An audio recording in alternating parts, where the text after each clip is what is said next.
জয়গুরু। পরম দয়াল শ্রী ঠাকুরের শ্রীচরণে জানাই ভূমিষ্ঠ প্রণাম। আপনাদের প্রতি প্রত্যেককে জানাই রানন্দিত জয়গুরু। আজ ইষ্ট প্রসঙ্গে আলোচনা করব বেশ কিছু কথা, যে কথাগুলো আমরা শুনলে বুঝতে পারবো যে বর্তমান আচার্যদেব আমাদের কি করতে বলছেন। দেখুন, আমরা অনেকেই ভাবি যে নাম ধ্যান ঠিক মতো করতে পারছি না, নাম ধ্যানে ঠিক মতো মন বসছে না। এটা আবার কেমন কথা? কি করলে নাম ধ্যানে মন বসবে? সে বিষয়ে বর্তমান আচার্যদেব সুন্দর একটা আমাদের কথা বললেন, যেটা পালন করলে আমরা নাম ধ্যানে আমাদের মনকে বসাতে পারবো। তো আজকে বর্তমান আচার্যদেবের কথা তো শুনবো, তার সঙ্গে সৎসঙ্গের সহ সম্পাদক শিবানন্দ প্রসাদদার কথা শুনবো, যেগুলো তিনি তার অভিজ্ঞতা থেকে আমাদের প্রত্যেককে বলেছেন। তো এটা আমি আলোচনা পত্রিকা থেকে পাঠ করছি, মাঘ মাসের আলোচনা পত্রিকা। তো এখানে এই আলোচনাটা দেওয়া আছে। পরিসংখ্যান পাঠের পর উপস্থিত কর্মীমণ্ডলকে সম্বোধন করে শিবানন্দ দা আলোচনা ক্রমে বলেন, দুই দিনের এই সম্মেলনে আমাদের যা কিছু জানা হলো, এখন কর্তব্য সেইগুলিকে বাস্তবায়িত করা। ঠাকুর বলেছেন, সব সমস্যার সমাধান জানিস ইষ্ট প্রতিষ্ঠান। ইষ্ট হলেন মঙ্গলের জীবন্ত প্রতিমূর্তি। কয়েক বছর আগে নর্থ ক্যারোলিনা ইউনিভার্সিটিতে একটা গবেষণা হয়েছিল, যাতে দেখা গেছে মানুষ যদি কেবল নিজের সুখের জন্যই পরিশ্রম করে, তার রোগ প্রতিরোধ ক্ষমতা উত্তরোত্তর হ্রাস পায়।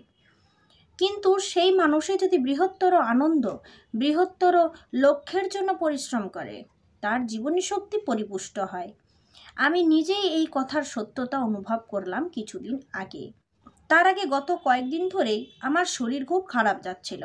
এখানে শিবানন্দ দা তার নিজের কথা বলছেন। আমি আচার্যদেবকে দেখি কোমর আর পিঠের অসহ্য যন্ত্রণা হেলাই তুচ্ছ করে মানুষের জন্য ঘন্টার পর ঘন্টা একভাবে বসে থাকেন। তাকে দেখে আমি নিজেকে মনে মনে ধিক্কার দিলাম, আর আমার অসুস্থতা নিয়েই তার কাছে প্রার্থনা জানিয়ে আন্দামান চলে গেলাম ঠাকুরের কাজ করতে। ফিরে আসলাম প্রায় সুস্থ হয়ে। অতএব মনে মনে সৎচিন্তা অনেক করলাম, কিন্তু কর্মে সেগুলিকে রূপায়িত করলাম না। ঠাকুর বলেন, এইভাবে চললে আমাদের বোধে একরকমের বিকৃত বিসঙ্গতি তৈরি হয়। একবার আচার্যদেবের কাছে একটি যুবক নিবেদন করল যে সে নাম ধ্যানে বসলে মনোসংযোগ করতে পারে না।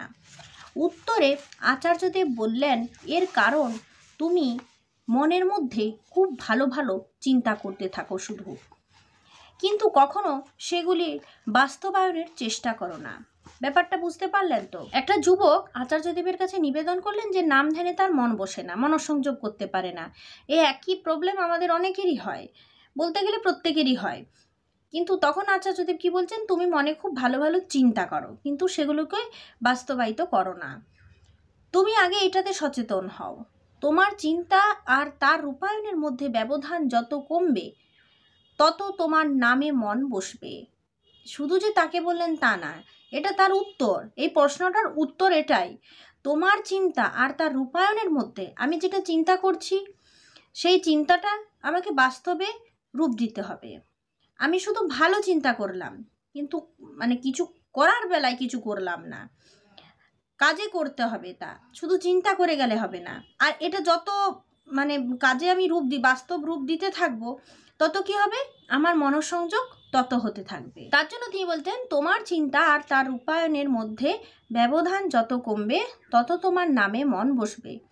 আমরা ভাবি শুধু নিরামিষ খাওয়াটাই বুঝি স্বস্ত্যয়নী পালনের সব কিছু।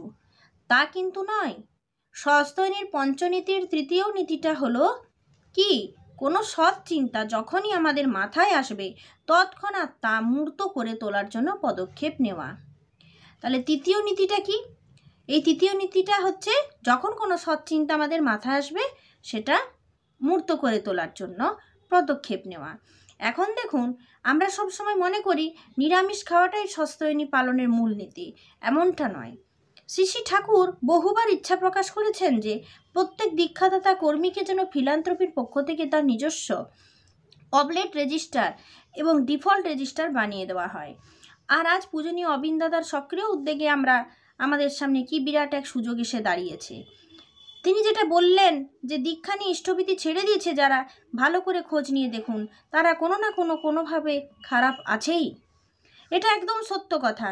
তাই ঠাকুরকে কেন্দ্র করে সৎসঙ্গ জগতে পরস্পরকে নিয়ে আমরা যে অপার আনন্দে আছি, সেই আনন্দ আমাদের প্রত্যেকটি মানুষ যাতে পায় তার ব্যবস্থা করা আমাদের ঠাকুরের কর্মীদের দায়িত্ব। আমাদের মধ্যে যদি ঠাকুরকে ছেড়ে অন্য কোনো উদ্দেশ্য বা আত্মস্বার্থ এসে জোটে, তাহলে কিন্তু সব কিছু ভেঙে পড়বে। এই কথাটি বারংবার নানাভাবে আমাদের বলে চলেছেন আচার্যদেব। আমাদের মধ্যে যদি ঠাকুরকে ছেড়ে অন্য কোনো উদ্দেশ্য বা আত্মস্বার্থ এসে জোটে, তাহলে সব কিছু ভেঙে পড়বে। তাই আমাদের চেষ্টা করতে হবে কেবলমাত্র ঠাকুরই যেন আমাদের কেন্দ্র হন, আর অন্য কিছু না। সময় এখন অনেক বদলে গেছে। এখন সারা বছরই জেলা স্তর থেকে শুরু করে আন্তর্জাতিক স্তর পর্যন্ত বহু বিশিষ্ট বিদগ্ধ ব্যক্তিত্ব আচার্যদেবের সন্নিধানে এসে উপস্থিত হচ্ছেন। তাদের সঙ্গে আচার্যদেবের বার্তালাপ যেমন মনোমুগ্ধকর, তেমনই পরিবার, সমাজ, রাষ্ট্রসহ মানব জীবনের নানা দিক নিয়ে তার যুক্তিনিষ্ঠ বিশ্লেষণী ও বাস্তবমুখী ভাবনাগুলি সেই রকম ব্যক্তিবর্গকে উৎসাহিত করছে বাস্তব কর্মে। এখন আপনারা সৎসঙ্গের মুখপত্রগুলির মাধ্যমে, সোশ্যাল মিডিয়ার অফিসিয়াল পেজগুলির মাধ্যমে সংগঠনের সব রকম সংবাদ পাচ্ছেন খুব সহজে এবং দ্রুততার সঙ্গে অবহিত হচ্ছে। আমরা প্রেমের কথা যে বলি, এই প্রেম আসবে কিভাবে? ঠাকুর বলেছেন, love without loving activity towards the beloved is sham, অর্থাৎ প্রিয়তমের প্রীতির জন্য কোনো কর্মোদ্বেগ নেই যে ভালোবাসায়, তা মিথ্যা। আর প্রেম হলে তবেই আমাদের সৎ চিন্তাগুলির বাস্তবায়ন সম্ভব হয়। আচার্যদেবের কাছে যখনই আসবেন, চেষ্টা করবেন এমন কিছু বাস্তব ইষ্টকর্ম করে আসতে, যাতে সেগুলির গল্প শুনে তিনি অন্তরে তৃপ্তি বোধ করেন। বাধা যাই আসুক না কেন, বাধাকে বাধ্য করে তাকে অতিক্রম করে আমরা এগিয়ে যাব, এই বলে শিবানন্দ প্রসাদ দা তার বক্তব্যকে শেষ করলেন। এখন কথা হচ্ছে, আমরা বর্তমান আচার্যদেবের কাছে যখন যাব, যেন তিনি অন্তরে আনন্দ পান আমাদের ইষ্টকর্ম শুনে। তাহলে এখন দেখুন, এখন যে দীক্ষা কর্মের কাজ চলছে, ডিপি ওয়ার্ক, এই ডিপি ওয়ার্কটা হলো এমন একটা ইষ্ট কাজ যেখানে ছোট বাচ্চা থেকে শুরু করে একদম বৃদ্ধ পর্যন্ত সবাই অংশগ্রহণ করতে পারবে। আর এইভাবেই করতে করতে ঠাকুরের কাজ হতে থাকবে। ঠাকুরের কাজে যত মানুষ চলে আসে, ততই ঠাকুরের কাজ এগিয়ে যাবে। তাই আমরা চেষ্টা করব যাতে করে এই দীক্ষা কর্মের কাজটা সম্পন্ন হয়। তার জন্য আমরা সকলেই এই কাজে অংশগ্রহণ করব এবং কাজটা যাতে এগিয়ে যায় সেদিকে সচেষ্ট হব।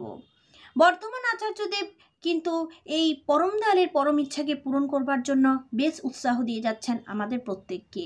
নিজেও ঠিক সেরকমভাবে উৎসাহিত হয়ে আছেন। তাই চলুন কাজকে আমরা এগিয়ে নিয়ে যাই। আর একটা কথা এখানে আমরা পড়লাম, সব সমস্যার সমাধান জানিস ইষ্ট প্রতিষ্ঠান। তাহলে আমাদের সমস্যা যাই থাকুক না কেন, বাধা যাই থাকুক না কেন, বাধাকে অতিক্রম করে, তাকে বাধ্য করে আমরা এগিয়ে যাব ইষ্ট কাজে। আজ ইষ্ট প্রসঙ্গে এই পর্যন্ত। আপনারা ভালো থাকুন, সুস্থ থাকুন। জয় গুরু।